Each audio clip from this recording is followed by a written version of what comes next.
Akhirnya, yang mati ialah demokrasi.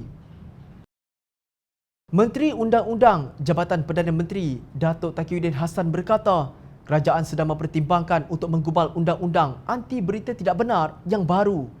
Katanya ia di antara beberapa langkah untuk membendung maklumat yang tidak betul dan menghasut, terutama terhadap pihak istana.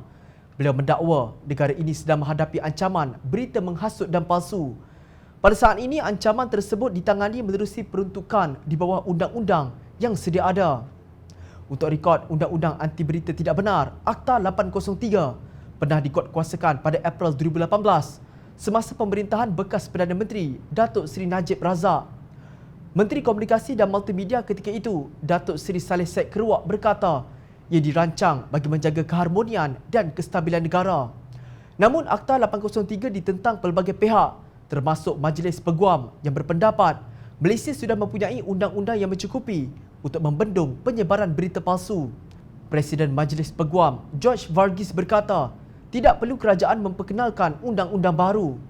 Terdapat peruntukan yang mencukupi untuk mengurus isu-isu ini. Mungkin ada beberapa unsur dalam undang-undang baru yang tidak diliputi oleh akta sedia ada, katanya dipetik The Malaysian Insight pada 9 Februari 2018. Akta 803 mencadangkan denda sehingga RM500,000 atau penjara 10 tahun bagi mereka yang didapati bersalah menyebarkan berita palsu. Rang undang-undang ini juga mentakrifkan berita palsu sebagai apa-apa berita, maklumat, data dan laporan yang sebahagiannya atau keseluruhannya adalah palsu, sama ada dalam bentuk rencana, visual atau rakaman audio atau dalam apa-apa bentuk lain yang boleh menggambarkan perkataan atau idea. Penerbit yang menerbitkan berita palsu juga akan dikenakan sehingga RM100,000 bagi kesalahan itu dan RM300,000 lagi bagi setiap hari kesalahan itu berterusan.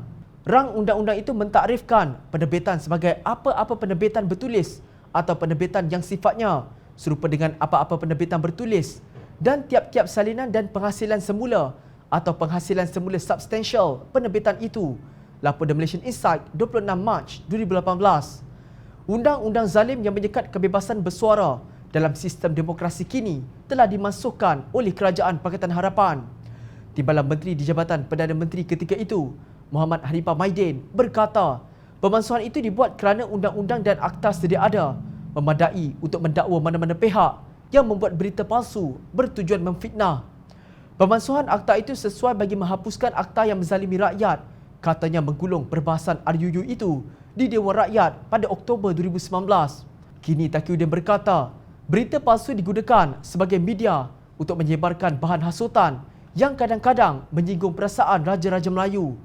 Kami akan terus memantau berita palsu dan melibatkan pihak berkepentingan untuk mencari langkah-langkah yang berkesan, termasuk menggubal undang-undang berita anti palsu baru jika perlu, katanya dalam balasan bertulis kepada anggota Parlimen Baling, Datuk Seri Abdul Aziz Rahim. Aziz bertanya apakah kerajaan sedang merancang untuk menghidupkan kembali Undang-Undang Anti Berita Tidak Benar 2018 kerana ada banyak artikel berita menghasut yang disebarkan.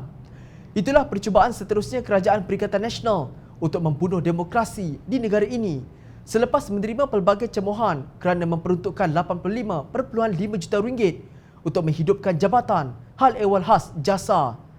Benarkah undang-undang anti berita tidak benar yang baru ini untuk melindungi Raja-Raja Melayu? Atau ia hanya alasan untuk menutup mulut rakyat daripada bersuara?